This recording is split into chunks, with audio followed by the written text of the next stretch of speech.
महिला रहती है और महिला जब किसी वो शादीशुदा थी और वो एक स्पा सेंटर में काम करती है, जो स्पा सेंटर दूसरे का था और उसमें वो जॉब करती है, वहाँ उसको अच्छे पैसे मिलते हैं। लेकिन जब पति उससे पूछता तो वो बता देती कि मैं किसी कंपनी में काम करती हूँ। लेकिन जो पति जो था, वो कंपनी के द्वारा किसी मल्टीनेशनल कंपनी में जॉब करता था, इसलिए उसको अक्सर विदेश आना-जाना पड़ता था और वो घर पर बहुत कम रह पाता था। इसी बीच जो उसकी पत्नी थी, जो महिला थी, उसकी किसी एक अफ्रीकन निग्रो से मुलाकात जब हो जाती है और फिर जब दोनों एक-दूसरे के साथ मिलते हैं, तो उनमें दोनों में एक मिलने की ऐसी ललक जाग जाती है कि जो महिला थी, वो उसको अपना फ़ोन नंबर दे देती है और फिर उसको बुला लेती है अपने घर।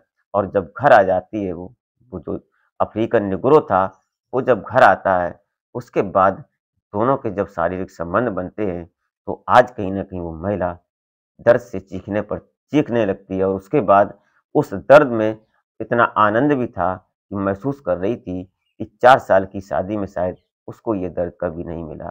लेकिन उसके बाद फिर जो कहानी बनती है, वो जानेंगे इस वीडियो के माध्यम से। तो आप इस घटना में अंत तक ज़रूर बने रहिएगा और घटना को पॉइंट टू पॉइंट समझने की कोशिश करते हैं।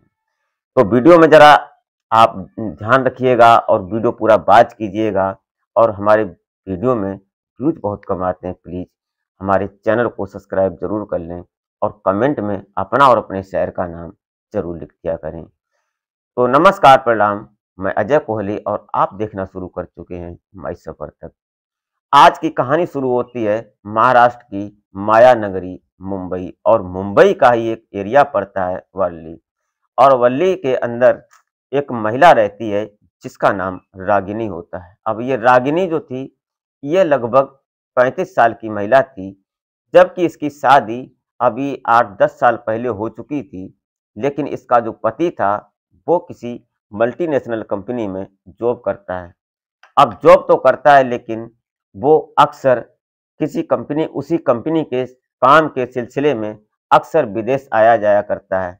इसी बीच जो उसकी पत्नी रागिनी है, वो घर पर रहती है। जब उसका पति महीने में 2-4 महीने में जब घर आता, उससे जब वो अपनी पत्नी से पूछता कि तुम क्या काम करती, क्या कहाँ जाती हो, क्या रहती हो? अक्सर देखता हूँ मैं, तो तुम फ़ोन पर तुम्हारा बिज़ी ही जाता है। तो रागिनी जो थी बड़े प्यार से अपने पति को समझाती है कि मैं फलाँ कंपनी में काम करती हूँ, उससे हमारा घर का खर्चा चल जाता है, तुम जो कमाते हो, वो हमारा बचत हो जाता है। दरअसल जो रागिनी थी, उसको अभी कोई बच्चा नहीं हुआ था, वो अभी दोनों लोग फ्री थे। अब जो रागिनी थी, वो अपने पति को झूठ क्यों बोल रही थी, उसने एक स्पा सेंटर जो मसाज पार्लर होता है, जहाँ पर लोगों का मसाज किया जाता है, वहाँ पर ये जॉब करती है और उस जॉब में उसको लगभग 30-35 हज़ार रुपए मिल जाते थे। तो रागिनी उस जॉब को पाकर बड़ा खुश थी और वहाँ अक्सर बाहर के लोग आया जाया करते थे। वहाँ पर जो आता, वो हर प्रकार का काम होता वहाँ, मसाज भी होता। अगर उस किसी व्यक्ति ने डिमांड रखी कि वो किसी महिला को अपने साथ इंटीमेट होने के लिए उसने इनवाइट किया, तो वो भी काम होता उसको। उस काम करने के लिए उसको अलग पैसा मिलता और यही सब सिस्टम चल रहा था। तो ऐसे करके एक दिन जो ये रागिनी होती है, रागिनी अपना काम कर रही थी, वहाँ पर एक काला निग्रो आता है और निग्रो वो किसी काम की वजह से आया था 2-4 दिन के लिए वहाँ पर। तो वहाँ आता है तो आज वो हारा थका हुआ था, फ्लाइट से आज ही उतरा था मुंबई और उसके बाद जब वो थोड़ा घूमा, तो उसने देखा कि स्पा सेंटर है तो वहाँ चला जाता है। उसने सोचा कि मसाज करवा लेते हैं, तो शरीर में थोड़ी रिलीफ हो जाएगी। इसलिए जब वो वहाँ स्पा सेंटर पहुँचता है, वहाँ जाकर देखता है रागिनी को, तो रागिनी को देखकर वो कहीं न कहीं थोड़ा चौंक-सा जाता है। वो सोचने लगता है कि महिला एक बार मुझे मिल जाए, तो शायद मेरा जो मैं सोचता हूँ, वो शायद पूरी उसकी हसरत हो जाए। और ऐसा सोचने के बाद जब वो उसके पास जाता है और जब रागिनी उस निग्रो की, जिसका नाम जोजब होता है, जब जोजब की मसाज करती है, जब उसकी नरम-नरम उँगलियाँ उसके शरीर पर चलती हैं, तो कहीं न कहीं जोजब वो उसके अंदर काम उत्तेजना प्रकट हो जाती है। जब उसके शरीर के अंगों का उभार देखती है वो महिला रागिनी, तो कहीं न कहीं उसको भी वो शरीर की ज़रूरत महसूस होने लगती है। दोनों का ये जब सिस्टम चलता है तो मसाज होने के बाद दोनों एक-दूसरे से अपनी-अपनी इच्छा ज़ाहिर करते हैं। तो जो जब जब रागिनी से बात करता है तो रागिनी बोलती है कि देखो यहाँ तो कुछ नहीं हो सकता, तुमको अगर हमारी ज़रूरत है तो हमारे घर पर आ जाना।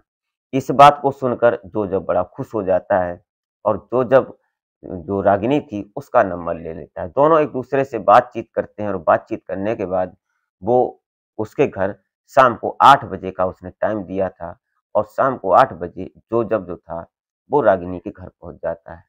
जब वहाँ पहुँचता है तो उसके लिए उसने व्यवस्था भी कर रखी थी, खाने-पीने की और ड्रिंक्स की, ये सब होता है। जैसे वो पहुँचता है, उसके बाद वो सेशन शुरू हो जाता है। जब ड्रिंक्स का सेशन खत्म होता है, दोनों एक-दूसरे को सुरूर चढ़ने लगता है और फिर दोनों एक-दूसरे के साथ कब मिलने के लिए जागृत हो जाते हैं, ये समझ ही नहीं पाते। बेडरूम में पहुँचते हैं और बेडरूम में पहुँचने के बाद जब रागिनी और जोजब एक-दूसरे के साथ इंटीमेट होने लगते हैं, तो आज रागिनी को दर्द ज़्यादा महसूस हो रहा था। उस दर्द में जो आनंद था, वो शायद अभी 8-10 साल की शादी में उसने कभी महसूस नहीं किया था। ये सब चल रहा था, कहानी आगे बढ़ने लगती है। आज जोजब से जो रागिनी को दर्द मिला, रागिनी बहुत खुश थी उससे, जबकि जोजब ने उसको पैसा भी दिया उसके एवज़ में और आनंद शायद रागिनी ने भी लिया। दोनों को आनंद मिलने के बाद आज लगभग वो सारी रात वहीं पर रुकता है और रुकने के बाद आज का जो उसका होटल का किराया था, वो भी उसने उस रागिनी को दिया और जो खाने-पीने का होटल का जो पैसा लगता, वो भी उसने रागिनी को दिया और जो उसके साथ वक़्त बिताया, जो समय गुज़ारा, उसके साथ शारीरिक संबंध बनाए, उसका भी उसने उसको मुआवज़ा दिया, पैसा दिया। तो कहीं न कहीं रागिनी जो थी, जो 1 महीने में 30-35 हज़ार कमाती थी, आज की रात में उसने लगभग 50,000 रुपए कमा लिए। ये सब देखने के बाद रागिनी के अंदर कहीं न कहीं लालच आ जाता है और वो सोचने लगती है कि अगर ऐसा मैं करने लगी, तो मेरे पास कितना पैसा होगा। ये सोचकर वो रागिनी और जो जब रात भर रुकते हैं, उसके बाद सुबह जब वो उसको पैसा देता है, तो रागिनी जो थी, वो उसको बोलती है कि तुम यहीं रह जाओ, मैं तुमसे प्यार करने लगी हूँ। लेकिन जो वो जोजब जो था, उसने रागिनी को समझाया कि देखो रागिनी, ये सब गलत है। कुछ पल के मज़े के लिए हमने तुमसे मिले और तुम हमसे मिले और अपना वक़्त बिताया।